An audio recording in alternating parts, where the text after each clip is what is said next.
गाउँ सहर सारा गुन्जाउने यो हो रेडियो सान्वी 96.4। रेडियो सान्वी 96.4।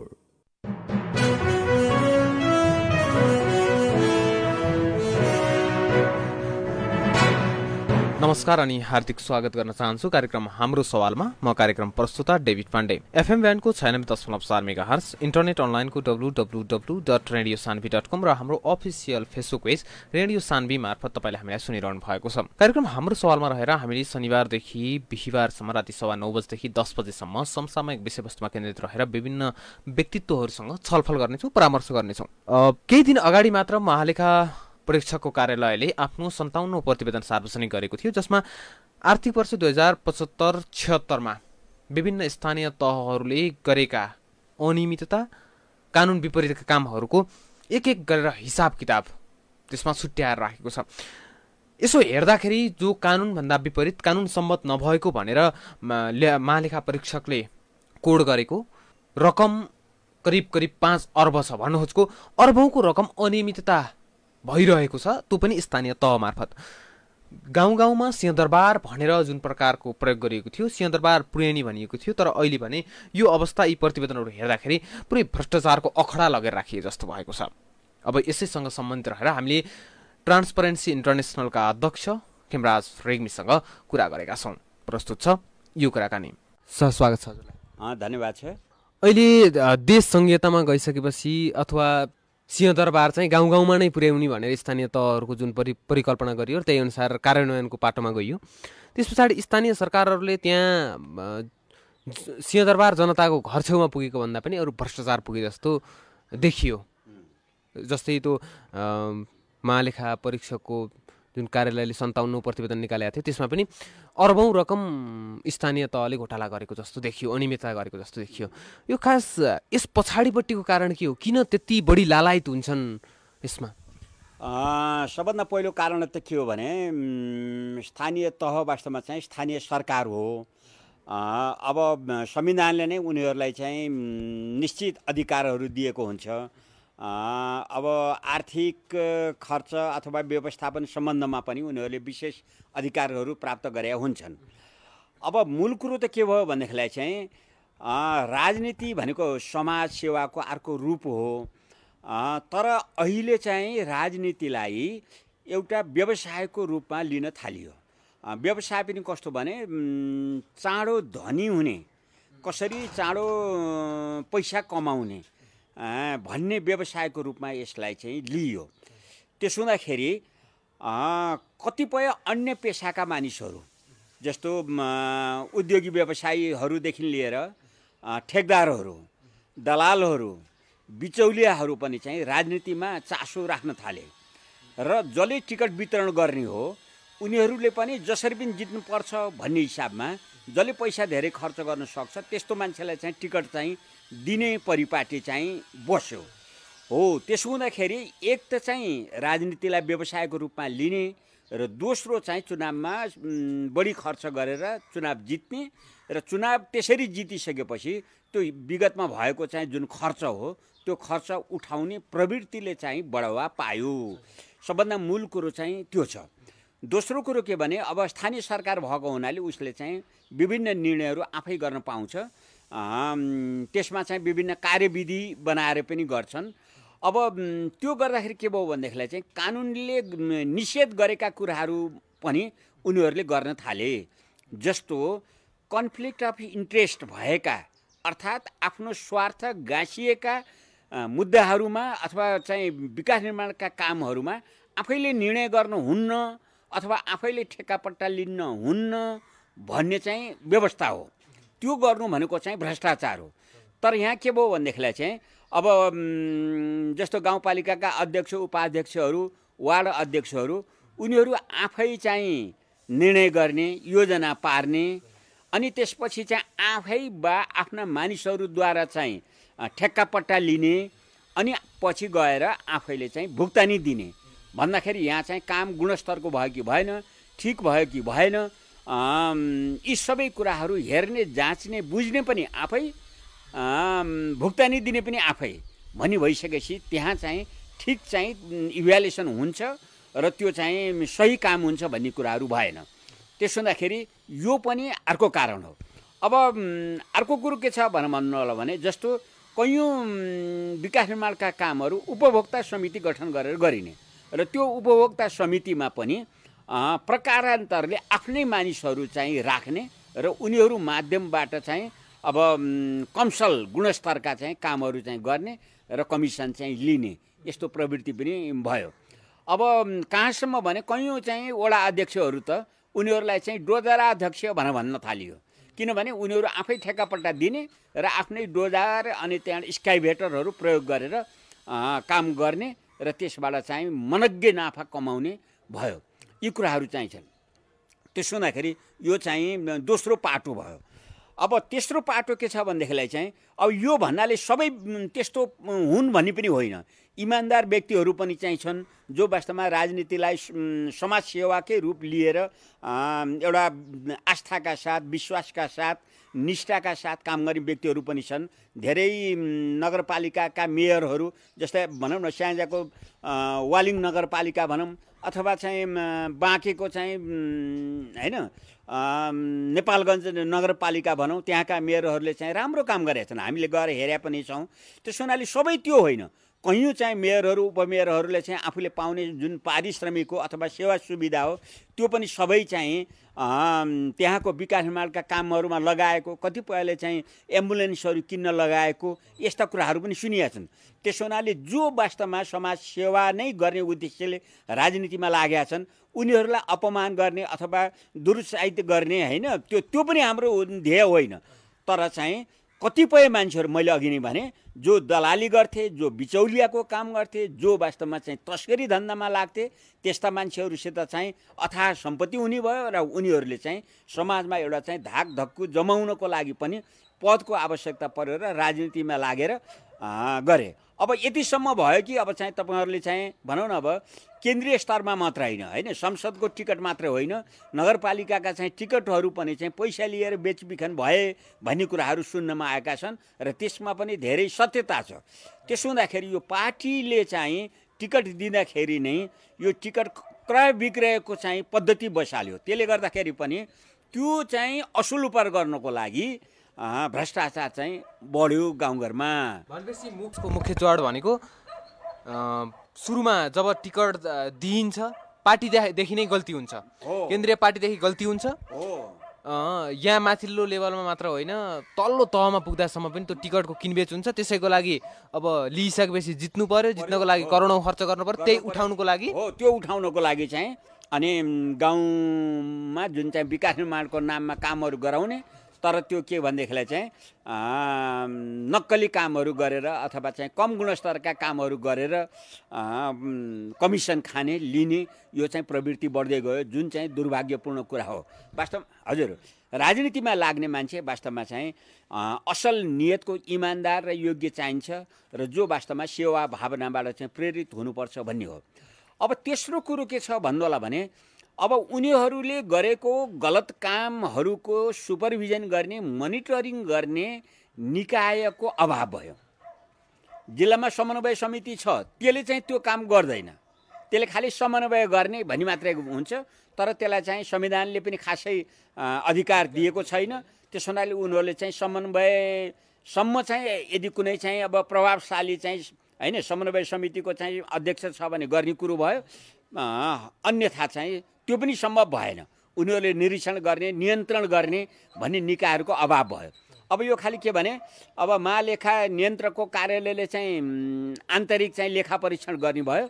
अब त्यसमा पनि कतिपय त मिलोमतोमा चाहिँ कर्मचारीहरूले होइन गलत कामहरू पनि चाहिँ ठिक छ भनेर गरिदिने पनि हुन्छन्। जुन कुरो पछि चाहिँ महालेखा परीक्षकले चाहिँ लेखा परीक्षण गर्दाखेरि चाहिँ बेरुजु ठहरेका कुराहरू हुन्छन् है। त्यसो हुँदाखेरि त्यो चाहिँ सुपरभिजन मोनिटरिङ गर्ने निकाय चाहिँ भएन। अब प्रदेश सरकारलाई पनि त्यो अधिकार छैन।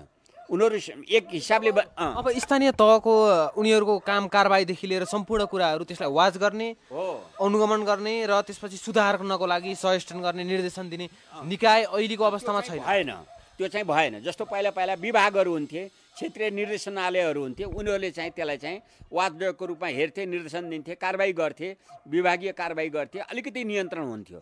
अब अहिले त्यो अवस्था भएन। अब उनीहरू सरकार नै हुन्, वास्तवमा हुनुपर्ने उनीहरू चाहिँ सेल्फ डिसिप्लिन हुनुपर्ने हो। आफूले कानुनहरू बनाएर त्यो कानुन अनुसार आफै चल्ने, कानुनले आफैलाई बाँध्ने हुनुपर्ने हो। त्यो भनेको के हो भने नैतिकता हो सबभन्दा ठुलो कुरो, नियत हो सबैभन्दा ठुलो कुरो हैन। हामी चाहिँ अब जस्तो भनौँ न, अब कैयौँ प्रशासनिक कुराहरूमा चाहिँ अब स्थानीय तहबाट जनताले धेरै सुविधाहरू चाहिँ प्राप्त गरेका छन् हिजोको चाहिँ तुलनामा। त्यसो हुनाले हाम्रो चाहिँ ट्रान्सप्यारेन्सीको रिपोर्टमा पनि अहिले चाहिँ सुशासनमा केही सुधार आएको देखाएको छ। त्यो के हो त भने प्रजातान्त्रिक ढङ्गले चुनाव भयो, निर्वाचित भए र अहिले जनताले चाहिँ साना मसिना कामहरूको लागि चाहिँ जिल्ला सदरमुकाम अथवा चाहिँ हैन केन्द्रीय सदरमुकाममा चाहिँ जानुपर्ने स्थिति छैन। त्यसो हुँदाखेरि सुशासनको अनुभूति चाहिँ छ, नभएको होइन। तर विकास निर्माणको सन्दर्भमा भने धेरै व्यथिति भएको छ।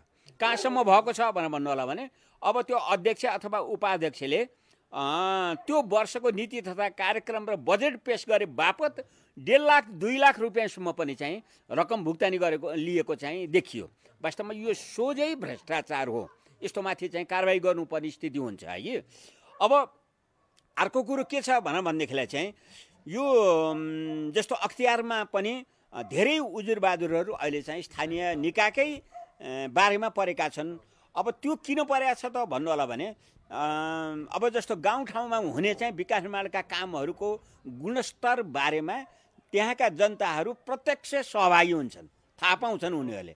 त्यसो हुनाले त्यहाँ गल्ती हुनासाथ उनीहरूले चाहिँ अब अन्त कहीँ गुनासो गर्ने ठाउँ छैन हैन। त्यसो हुनाले अख्तियारलाई चाहिँ उनीहरूले चाहिँ उजुरी गरिहाल्छन्। त्यसो हुनाले त्यो चाहिँ जनतासँग प्रत्यक्ष सम्बन्धित भएको सरोकार राखेको हुनाले बाटो कस्तो बन्यो, त्यसको बजेट कति थियो भन्ने कुराहरू थाहा पाएको र त्यो अनुसार चाहिँ गुणस्तरका कामहरू नहुँदाखेरि अख्तियारमा चाहिँ धेरै उजुरी पर्ने कुराहरू हो। र फेरि अर्को कुरो के भन्दाखेरि चाहिँ अख्तियारको चाहिँ आँखा छल्यो भने अर्को उनीहरूलाई चाहिँ कारबाही गर्ने निकाय कुनै हुँदा पनि भएन हैन। लेखा हो, अख्तियारको आँखा छल्न सक्यो भने उनीहरूले चाहिँ स्थानीय तहमा चाहिँ भनौँ न जति ब्रह्मलुट चाहिँ चलाए पनि हुने भयो। र फेरि अर्को कुरो के भयो भन्नु होला भने यस्तो हुन नदिनको लागि प्रतिपक्ष चाहिँ बहुत सजग हुनुपर्ने हो। उसको काम भनेको के हो भने सत्ता पक्षलाई चाहिँ नियन्त्रण गर्ने हो। तर यहाँ के देखियो भनेदेखिलाई उनीहरू पनि चाहिँ मिलोमतोमा चाहिँ अब जस्तो ठेक्कापट्टा लिने, मिलोमतोमा चाहिँ अब उपभोक्ता समितिहरू गठन गर्ने अथवा भागबन्डामा चाहिँ विकास निर्माणका कामहरू गर्ने, अनि त्यहाँ पनि उनीहरूले पनि बदमासी गरिराखेका हुन्छन्। त्यसो हुनाले सत्ता पक्षले गरेका बदमासीहरूमाथि नियन्त्रण गर्ने जुन चाहिँ पक्ष हो नि त्यो पक्ष पनि के भयो भनेदेखिलाई चाहिँ तैचुप मैचुपको अवस्थामा रह्यो हो, लुकाउने। त्यसो हुँदाखेरि उही अख्तियारको चाहिँ आँखाबाट जोगिन सक्यो भने कमाउने बेला यही हो भन्ने प्रवृत्तिले चाहिँ गर्यो। त्यसो हुँदाखेरि मूलतः के हो भनेदेखिलाई चाहिँ अब जस्तो कानुनहरू बनाउने पाउने अधिकार चाहिँ स्थानीय निकायहरूलाई पनि छ, स्थानीय तहहरूलाई पनि छ। अब उनीहरूले त्यो कानुन बनाउँदाखेरि पनि उनीहरूको स्वविवेक चाहिँ प्रयोग गर्न सक्ने प्रावधानहरू चाहिँ धेरै राखेका हुन्छन्। त्यसो हुँदाखेरि उनीहरूले कसैलाई चन्दा दिनु पर्यो, दातव्य दिनु पर्यो हैन। किनभने सबैलाई चाहिँ उनीहरू जनताहरूलाई चाहिँ खुसी बनाएर सस्तो लोकप्रियता कमाउनु छ हैन। मुलुकको चाहिँ दीर्घकालीन विकास, दिगो विकासलाई भन्दा पनि आउने चुनावलाई मध्यनजर राखेर कसरी मानिसहरूलाई जनताहरूलाई खुसी बनाउन सकिन्छ भनेर चिप पपुल्यारिटी गेन गर्ने सन्दर्भमा उनीहरूले चाहिँ त्यो कानुनहरू बनाएका हुन्छन्। त्यसमा छिद्रहरू राखेका हुन्छन् हैन। अथवा हो जसले गर्दाखेरि त्यो छिद्रबाट चाहिँ छिरेर अनि आफूलाई फाइदा हुने हिसाब किताबले ठेक्कापट्टा दिने, निर्माण कार्यहरू गर्न लगाउने यस्तो प्रवृत्ति हुँदाखेरि यो स्थानीय तहमा धेरै भ्रष्टाचार बढेको हो। जस्तै अब यो प्रकारको स्थानीय तह जसले जनताको कुराहरू तत्काल सुन्नको लागि सबैभन्दा नजिकको निकाय सबैभन्दा नजिकको सरकार भनेकै स्थानीय तह हो अहिलेको अवस्थामा। स्थानीय तह नै यो प्रकारले रोमलिएपछि यसरी यो भ्रष्टाचारको दलदलमा फसेपछि अब जनताले के आश गर्ने? अब यस्तो हो, मैले भने नि सबै त्यस किसिमको छैनन् हैन। जहाँ यो बढी मात्रामा भएको छ त्यसमा नागरिक समाज हुन त मैले अघि नै भने नि प्रतिपक्ष सबभन्दा पहिला जिम्मेवार हुनुपर्ने हो हैन। ऊ आफै मिली भगतमा लागिसकेपछि त्यसको अर्को उपचार भएन। अब अर्को उपचार भनेको के हो भने अब सचेत नागरिकहरूले त्यहाँ चाहिँ औँलो ठडाउने हो। नम्बर 1 मिडियाहरूले औँलो ठडाउने हो। मानिसहरू के हुन्छन्, जनताको सामूहिक आवाज आइसकेपछि त्यसको अगाडि चाहिँ उनीहरूलाई झुक्न करे लाग्छ। ठुला ठुला तानाशाहहरू भ्रष्टहरू हैन अधिनायकवादीहरू पनि नागरिकहरूको आवाजको अगाडि मिडियाको आवाज अगाडि नतमस्तक हुनैपर्ने हुन्छ। त्यसो हुनाले हाम्रो कर्तव्य के हो भने अब यो भएन, भ्रष्टाचार भयो, त्यसो हुनाले स्थानीय तह नै विघटन गर्ने कि संहिता नै विघटन गर्ने कि भनेर सोच्ने होइन। वास्तवमा यसबाट धेरै कामहरू भएको छ, जनताका धेरै आवश्यकताहरू पूर्ति भएको पनि छ। जनताले हैन अब चाहिँ हजारौं रुपियाँ खर्च गर्नुपर्ने काम चाहिँ अहिले चाहिँ सामान्य 100-125 रुपियाँमा चाहिँ आफ्ना कामहरू बनेका परिस्थिति पनि छन्। वडा कार्यालयबाटै, वडा कार्यालय भनेको त घर आँगनमै हो नि, वडा कार्यालयबाट उनीहरूले 60-65 किसिमका चाहिँ सेवा सुविधाहरू पाउँछन्। त्यसो हुँदाखेरि र गाउँपालिका तहबाट अथवा नगरपालिका तहबाट पाउने सुविधाहरूमा पनि उनीहरूले त्यहाँ चाहिँ अनुचित पैसा खर्च गर्नु पर्दैन। किनभने उनीहरू सबै चिने जानेका मान्छेहरू छन्, एकदम नजिकै हैन, साथ जोडिएका मान्छेहरू हुन्छन्। नचिनेको भए पनि चिनेको मान्छे लिएर गएर उनीहरूबाट चाहिँ काम गराउँछन्। त्यसो हुनाले पब्लिकले लिने दिने कुराहरूमा चाहिँ भ्रष्टाचार चाहिँ ज्यादै कम छ। हेर्नुहोस् हैन, जहाँसम्म विकास निर्माणका कामहरू हुन् ठुलो रकम एकैचोटि कुम्ल्याउनु पाइयो हैन। अब 1 करोडको ठेक्का दियो भनेदेखिलाई अब चाहिँ त्यसलाई अझ के गर्छन् भने त्यो चाहिँ कानुनको गैर चाहिँ एउटा दूषित प्रयोग गरेर त्यसलाई चाहिँ टुक्रा टुक्रा पारेर अनि आफ्नो मान्छेलाई चाहिँ ठेक्कापट्टा दिने र त्यसबाट कमिसन खाने यस्तो पनि छ। कहिलेकाहीँ उपभोक्ता समिति गठन गर्ने, 50 लाखको काम छ भने 1 करोडमा ठेक्का दिने, तर त्यो ठेक्का चाहिँ उपभोक्ता समितिले आफूले काम नगरिकन ठेकदारलाई दिन्छ हैन। ठेकदारले 50 लाखमा गरिदिन्छ र 50 लाख चाहिँ बाँडेर खाने यस्तो प्रवृत्तिहरू पनि चाहिँ धेरै बढेको छ। विद्यालय भवन निर्माणमा होस् हैन, हेल्थ पोस्टहरू निर्माणमा होस्, बाटोहरू बनाउँदाखेरि होस् अथवा कुनै अरू चाहिँ सिँचाइका गर्दाखेरि पनि यस्तो प्रवृत्तिहरू पनि बढेको छ। फेरि अर्को कुरो के हो भनेदेखिलाई एउटा चाहिँ त्यो चाहिँ गाउँपालिका अथवा नगरपालिकाले चाहिँ बुद्धि नपुर्याएको के छ भने त्यो सबै उपभोक्ता समितिहरूमा चाहिँ प्राविधिक ज्ञान हुँदैन हैन। कयौँ सामान्य कुराहरू बाटो खन्ने या त्यहाँ त होलान्, तर चाहिँ ठुला कुराहरूमा चाहिँ जहाँ चाहिँ प्राविधिक विशिष्ट ज्ञानको आवश्यकता पर्छ त्यस्तोमा उनीहरूले गर्न नसक्ने भएपछि स्वभावतः उनीहरूले के गर्छन्, ठेकदारलाई जिम्मा दिन्छन् र त्यसबाट कमिसन बुझेर बाँडीचुँडी खाने यस्तो प्रवृत्ति बढेको छ। त्यस हुनाले यो कुरालाई रोक्नुपर्छ।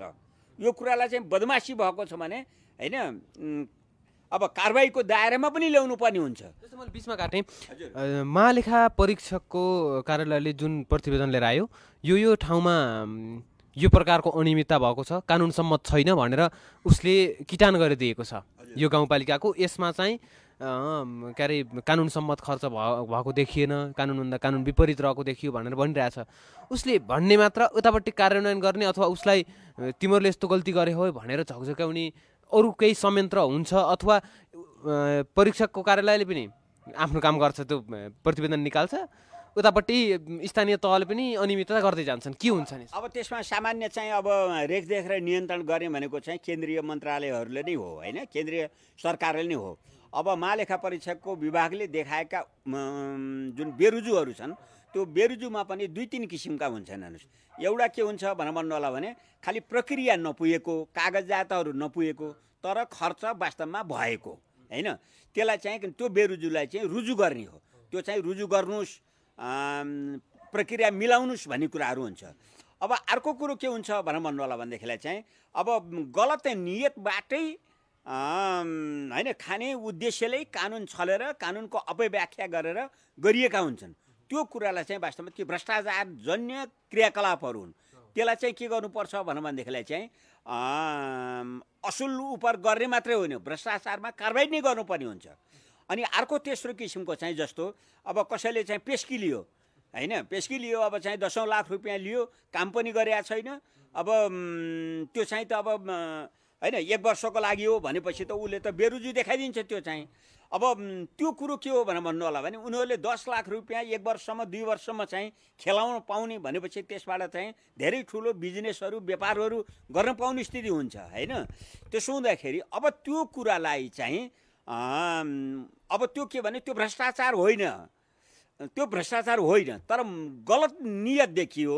त्यसो हुनाले त्यसलाई के गर्नु पर्यो भनेदेखिलाई चाहिँ सम्बन्धित चाहिँ विभाग भनौँ अथवा सम्बन्धित चाहिँ मन्त्रालयले उनीहरूलाई त्यो ब्याजसहित असुल उप गराउने व्यवस्था चाहिँ मिलाउनु पर्ने हुन्छ। यो कतिपय कुराहरू के हुन्छ भने सामान्य चाहिँ प्रक्रिया नपुगेको, सामान्य कागजातहरू नभएको कारणले बेरुजु उठ्या हुन्छ भने त्यो चाहिँ संसदको लेखा समितिले त्यसलाई चाहिँ मिनाहा गरिदिन्छ। त्यो चाहिँ यो बेरुजा चाहिँ फर्स्योर गरिदिन्छ भनेर, मिना भन्दा नि फर्स्योर, यो खर्च भएकै हो तर अब यो चाहिँ सामान्य प्रक्रिया नपुग्या हुनाले भनेर उसले चाहिँ त्यसलाई माफी मिना अथवा चाहिँ त्यो चाहिँ बेरुजु चाहिँ फर्स्योर गरिदिन्छ। यस्ता 3 प्रकारका हुन्छन् यो चाहिँ है कि। त्यसो हुनाले ती कुराहरूमा चाहिँ ध्यान पुर्याउनु पर्ने हुन्छ। जस्तै मैले सवारी साधन खरिद होइन भनेको चाहिँ स्थानीय तहलाई अधिकार नदिँदै पनि होइन, त्यस पछाडि आएर परामर्शदाता जुन ठुला योजनाहरू आँट्ने तर त्यसलाई कम्प्लिट गर्नको लागि जस्तै अर्बौँको बजेट भएको कार्यक्रम अथवा कुनै आयोजना त स्थानीय तहले कुनै हालतमा पुरा गर्न सक्दैन होइन। त्यस्तामा चाहिँ डिपिआर तयार गर्न भन्दै होइन, कति बेला के अध्ययन भन्यो, प्रतिवेदन भन्यो, त्यहाँदेखि यस्तो गर्दै त्यस पछाडि मान्छे लिएर आउने। उस्तै परे अब करारमा कर्मचारी दरबन्दी नगरिकन नखुलाइकन करारमा कर्मचारीहरू भर्ती गर्ने लगायतका विषयहरू कुराहरू आइराख्नु। अब यो त बेरुजु रकम देखिन्न, तर यो पैसा चाहिँ एक हिसाबमा भ्रष्टाचार भएको हुन्छ।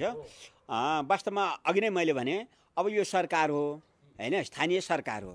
सरकार भएको कारणले गर्दाखेरि के हुन्छ भने उसले आफैले नियमहरू पनि बनाउन पाउँछ होइन। नियमहरू अन्तर्गत रहेर विभिन्न कार्यविधिहरू बनाउन पाउँछ। यी कामहरू यसरी गर्ने भने हुन्छन्। त्यो कार्यविधिहरू बनाउँदाखेरि नै त्यहाँ चाहिँ गलत नियत लुक्या हुन्छ होइन। त्यसो हुँदाखेरि अब यो के भने त्यो लेखा परीक्षण गर्दाखेरि महालेखा परीक्षकले त्यो गलत नियतले गरेको हो भनेर जुन अहिले तपाईँले भन्नुभयो नि होइन, आफूले गर्न नसक्ने योजनाहरूको डिपिआर गर्न लगाउनेदेखि लिएर होइन यस्ता अब गर्ने कामहरू उनीहरूले चाहिँ त्यो गरेका छन् भने त्यसलाई चाहिँ बेरुजु ठहर्याएर त्यसलाई चाहिँ असुल पर गराउने काम कसको हो त भनेदेखिलाई होइन अब महालेखा परीक्षाको अथवा संसदीय समिति लेखा समिति हो, तिनीहरूको हो र त्यसलाई चाहिँ सरकारले गर्नुपर्ने हुन्छ। अब जहाँसम्म चाहिँ अरू भने नि कार्यविधि, अब स्थानीय सरकारले आफैले उठाएको रकमबाट उनीहरूको कार्यपालिका हुन्छ होइन, त्यो कार्यपालिकाले निर्णय गरेका कुराहरूमा खर्च गर्न पाउँछ। जस्तो अब सवारी साधनहरू भन्यो उनीहरूले निर्णय गर्छन्। अब त्यसमा चाहिँ त केही नियमहरू जस्तो यो प्रदेश सरकारले पनि गरिदिया हुन्छ, अध्यक्षलाई चाहिँ गाडी सुविधा दिने भनेर गरिदिएको छ जस्तो अहिले पनि होइन, उपाध्यक्षलाई पनि त्यो भनेको छ। अब वडा अध्यक्षहरूलाई के गर्ने त भन्दाखेरि त्यो कुराहरू चाहिँ सम्बन्धित चाहिँ स्थानीय तहले चाहिँ आफै निर्णय गरेर उनीहरूलाई चाहिँ वितरण गर्छन्। अब यी रोक्ने कुराहरू कसले हो त भन्दाखेरि अब कुनै कुराहरू आवश्यक पनि होला। अब अहिलेको चाहिँ वडा अध्यक्ष भनेको चाहिँ त के हो भनेदेखिलाई चाहिँ हिजोको एउटा गाउँपालिका हो होइन, त्यो गाउँपालिका क्षेत्र घुम्नको लागि त मोटरसाइकल अथवा कुनै सवारी साधन त आवश्यक पनि हो। खालि त्यसको के हो भने दुरुपयोग चाहिँ हुनु भएन। कतिसम्म गर्छ भने मोटरसाइकल चाहिँ चलाउन नजान्ने, नचलाउन जाने बापत त्यहाँ चाहिँ चलाउने मान्छे ड्राइभर राखेर अनि उसलाई पनि चाहिँ तलब भत्ता सुविधा दिने यस्तो पनि चाहिँ छ, जुन कुराहरू गलत हो होइन।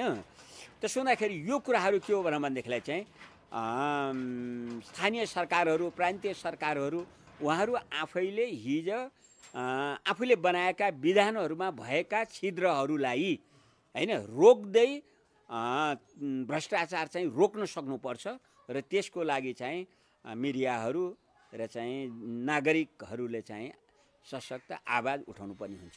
भनेपछि जब नीति निर्माण गरिन्छ त्यति बेला नै चित्र राखिन्छ भ्रष्टाचार गर्न पाइयोस् अनियमितता गर्न पाइयोस् भनेर हो। त्यो बिल्कुलै हो।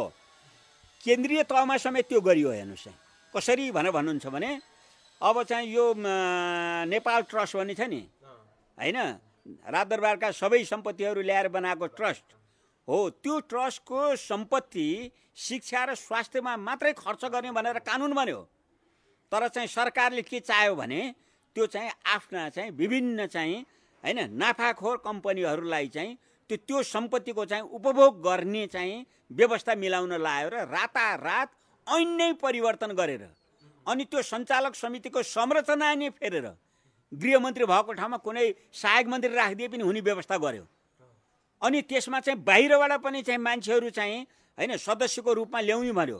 जबकि त्यसमा पहिला मुख्य सचिव चाहिँ त्यसको उपाध्यक्ष हुन्थ्यो, गृहमन्त्री चाहिँ अध्यक्ष हुन्थ्यो, अन्य सचिवहरू शिक्षा भन्यो स्वास्थ्य भन्यो सचिवहरू सदस्य थिए होइन। त्यस्तो समितिलाई डिफाङ जस्तै करिब करिब चाहिँ सहसचिवहरू र बाहिरबाट ल्याएका मान्छेहरू, बाहिरबाट पनि को ल्याउने भने तिनै स्वार्थ समूहका सदस्यहरूले ल्याएर अनि समिति बनाएर उनीहरूबाट निर्णय गराएर अनि त्यो सम्पत्तिको चाहिँ हिनामिना गरियो।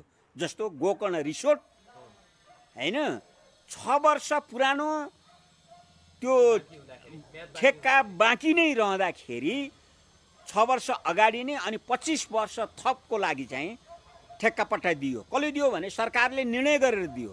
कानुन बनाएर होइन त्यो दियो भनेपछि के भयो भने कानुन बनाएर मैले भने कानुन बनाएर कानुनको अपव्याख्या गरेर कानुनलाई छलेर गरिने जुन चाहिँ भ्रष्टाचार हुन् तिनीहरूलाई नीतिगत भ्रष्टाचार भनिन्छ। यो चाहिँ नीतिगत भ्रष्टाचारको चरम नमुना त्यो हो। जब चाहिँ केन्द्रमा यस्ता कामहरू हुन्छन् भने अनि जिल्ला के अरे प्रदेश स्तरमा र स्थानीय स्तरमा पनि त्यही चाहिँ सिक्दैनन् भन्ने कुराहरू होइन। त्यसो हुनाले यो सबै कुरा चाहिँ भ्रष्टाचार नियन्त्रण गर्नुको लागि मूल भनेको चाहिँ के हो भने केन्द्र हो। केन्द्रमा राजनीतिक नेतृत्व तह हुन्, केन्द्रको सरकार हो, त्यसले चाहिँ भ्रष्टाचार नियन्त्रण गर्ने हो होइन। आफू चाहिँ एकदम भने त्यो मूल सफा भयो भने अनि तल पनि चाहिँ सफा हुन्छ। माथि चाहिँ दुर्गन्ध छ भने नेतृत्व दुर्गन्ध छ भने तल चाहिँ सफा हुन सक्दैन।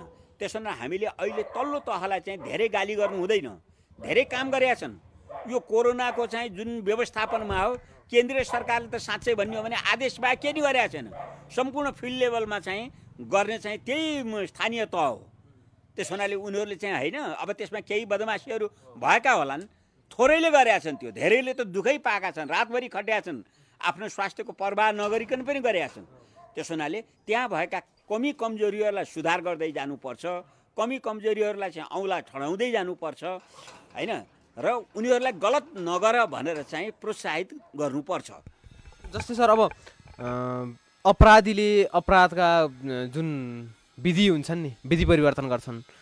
अहिलेको अवस्थामा भ्रष्टाचारीहरूले भ्रष्टाचार गर्ने विधि परिवर्तन गरेका छन् कि उस्तै उस्तै हो? के बुझ्नु भएको छ नि हजुरले चाहिँ अनियमितता गर्ने भ्रष्टाचार गर्ने विधि फरक गराएका हुन सक्छन्? पहिले मूल कुरो के छ भन्नु होला भने नि अब केन्द्रीय तहमा भनौँ ठुला भ्रष्टाचारहरू हेर्ने भनेको चाहिँ अख्तियार दुरुपयोग अनुसन्धान आयोग हो होइन। अब अख्तियार दुरुपयोग अनुसन्धान आयोग हामीले सोचे जस्तो प्रभावकारी हुन सकेन, किनभने त्यहाँ नियुक्त भएका प्रमुख आयुक्तदेखि लिएर अन्य आयुक्तहरू चाहिँ राजनैतिक भागभण्डामा चाहिँ परे। अब जसले उनीहरूलाई चाहिँ नियुक्तिको लागि सिफारिस गर्छ अथवा नियुक्ति गर्छ उनीहरूप्रति होइन अनुगृहित हुनु चाहिँ अब एउटा मानवीय स्वभाव नै हो। त्यसो हुँदाखेरि उनीहरू चाहिँ के भयो भने राजनीतिक नेतृत्व तहबाट गरेका चाहिँ भ्रष्टाचारहरूमा उनीहरूले चाहिँ सशक्त चाहिँ कारबाही प्रक्रिया अगाडि बढाउन सकेनन्। हाम्रो गुनासो चाहिँ अख्तियारप्रति चाहिँ सधैँ यही रहिरहेको छ, नम्बर 1। नम्बर 2, अब हाम्रो संविधानको व्यवस्था के छ भने राजसेवकहरू भनेको प्रधानमन्त्रीदेखि लिएर कार्यालय सहयोगीसम्म होइन त्यसले गरेका बदमासीहरू उप अनुसन्धान गर्ने र कारबाही गर्ने अथवा मुद्दा चलाउने अधिकार चाहिँ अख्तियारलाई छ। तर यहाँ के गरियो भनेदेखिलाई चाहिँ कानुनमै एउटा चाहिँ बन्धन चाहिँ त्यहाँ चाहिँ ल्याइयो।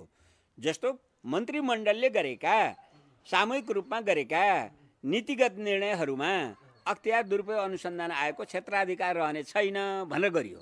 अब यसले गर्दा के भयो भन्नु होला भने विभागीय प्रमुख भनेको सहसचिव, सचिव मन्त्रीहरूले गर्ने निर्णयहरू उनीहरूले गरे हुने निर्णयहरू पनि चाहिँ क्याबिनेटमा लग्न थालियो र क्याबिनेटबाट निर्णय गराइसकेपछि जतिसुकै ठुला चाहिँ हैन भ्रष्टाचार जन्य कार्यहरू पनि ती चाहिँ के हुने भयो भने अख्तियारको चाहिँ क्षेत्राधिकारभित्र परेन भनेपछि त्योभन्दा बाहेक अरू कारबाही गर्ने निकाय त कोही छैनन्। अब गर्न सक्न पर्ने हो लेखा समितिले कि अथवा संसदले।